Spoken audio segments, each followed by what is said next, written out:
तत्कालीन हिटलर 20 अप्रैल 1889 30 अप्रैल 1945 एक जर्मन शासक थे।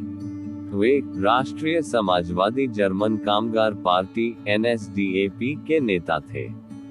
इस पार्टी को प्रायः नाजी पार्टी के नाम से जाना जाता है। सन 1933 से सन 1945 तक वह जर्मनी के शासक रहा।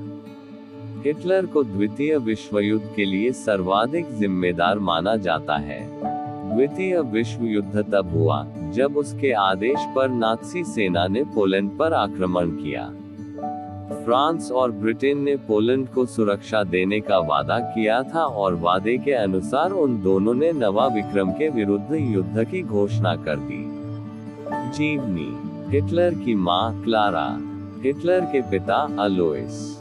ऑस्ट्रिया में स्थित वह घर जहां हिटलर का बचपन बीता था। अडोल्फ हिटलर का जन्म ऑस्ट्रिया के वॉन नामक स्थान पर 20 अप्रैल 1889 को हुआ। उनकी प्रारंभिक शिक्षा लिंज नामक स्थान पर हुई। पिता की मृत्यु के पश्चात 17 वर्ष की अवस्था में वे वियना चले गए। कला विद्यालय में प्रविष्ट होने में असफल होकर वे पोस्टकार्डों पर चित्र बनाकर अपना निर्वाह करने लगे। जब प्रथम विश्व युद्ध प्रारंभ हुआ तो वे सेना में भर्ती हो गए और फ्रांस में कई लड़ाइयों में उन्होंने भाग लिया। 1918 ही में युद्ध में घायल होने के कारण वे अस्पताल में रहे।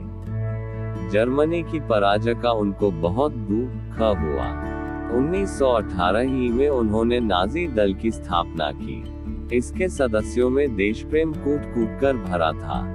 इस दल ने यहूदियों को प्रथम विश्व युद्ध की हार के लिए दोषी ठहराया। आर्थिक स्थिति खराब होने के कारण जब नाजी दल के नेता हिटलर ने अपने ओजस्वी भाषणों में उसे ठीक करने का आश्वासन दिया तो अनेक जर्मन इस दल के सदस्य हो गए। हिटलर ने भूमि सुधार करने, वर्साई संधि को समाप्त करने और एक विशाल जर्मन साम्राज्य की स्थापना का लक्ष्य जनता के सामने रखा जिससे जर्मन लोग सुख से रह सके। इस प्रकार 1922 में हिटलर एक प्रभावशाली व्यक्ति हो गए। उन्होंने स्वस्तिक को अपने दल का चिन्ह बनाया। समाचार पत्रों के द्वारा हिटलर ने अपने दल के सिद्धांतों का प्रचार जनता में किया। भूरे रंग की पोशाक पहने सैनिकों की टुकड़ी तैयार की गई। 1923 में हिटलर ने जर्मन सरकार को उखाड़ फेंकने का प्रयत्न किया। इसमें वे असफल रहे और जेल खाने में डाल दिए गए। वहीं उन्होंने मीन कैंप मेरा संघर्ष नामक अपनी आत्मकथा लिखी। इसमें नाजी दल के सिद्धांतों का विवेचन किया। उन्होंने लिखा कि जर्मन जाति सभी जातियों से श्रेष्ठ है। उन्हें विश्व का नेतृत्व करना चाहिए। यहूदी सदा से संस्कृति में रोड़ा अटकाते आए हैं। जर्मन लोगों को साम्राज्य विस्तार का पूर्ण अधिकार है। फ्रांस और रूस से लड़कर उन्हें जीवित रहने के लिए भूमि प्राप्ति करनी चाहिए। 1930-32 में जर्मनी में बेरोजगारी बहुत बढ़ गई। संसद में नाजी दल के सदस्यों की संख्या 230 हो गई।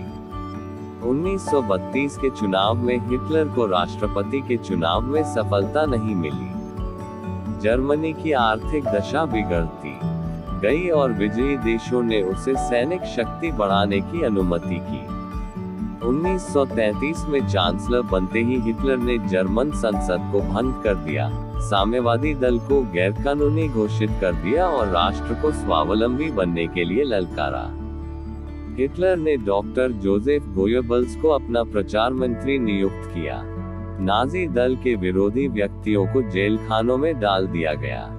कार्यकारिणी और कानून बनाने की सारी शक्तियां हिटलर ने अपने हाथों में ले ली।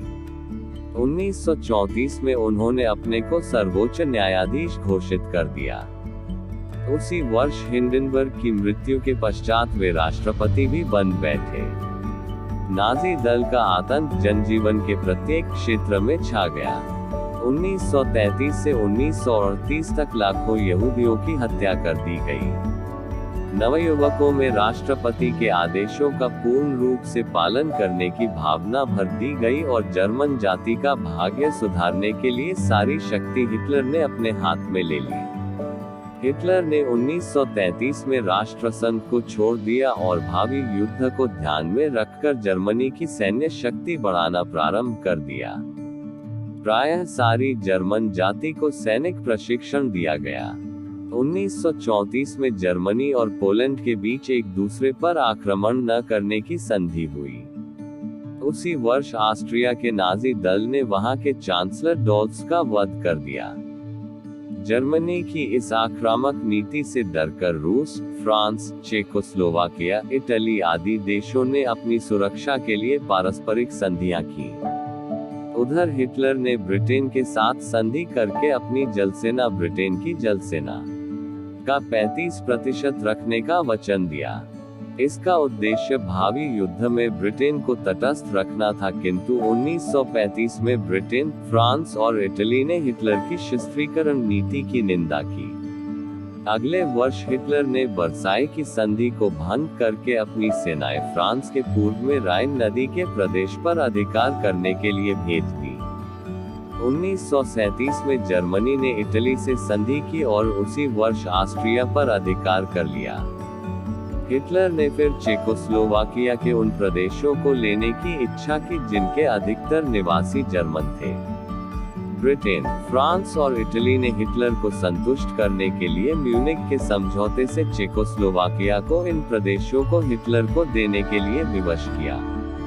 1939 में हिटलर ने चेकोस्लोवाकिया के शेष भाग पर भी अधिकार कर लिया। फिर हिटलर ने रूस से संधि करके पोलैंड का पूर्वी भाग उसे दे दिया और पोलैंड के पश्चिमी भाग पर उसकी सेनाओं ने अधिकार कर लिया। ब्रिटेन ने पोलैंड की रक्षा के लिए अपनी सेनाएं भेजी।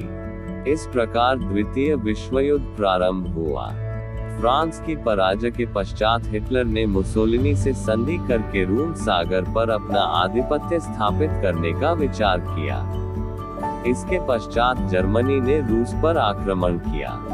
जब अमेरिका द्वितीय विश्व युद्ध में सम्मिलित हो गया तो हिटलर की सामरिक स्थिति बिगड़ने लगी। हिटलर के सैनिक अधिकारी उनके विरुद्ध षड्यंत्र रचने लगे। जब रूसियों ने बर्लिन पर आक्रमण किया तो हिटलर ने 30 अप्रैल 1945 को आत्महत्या कर ली।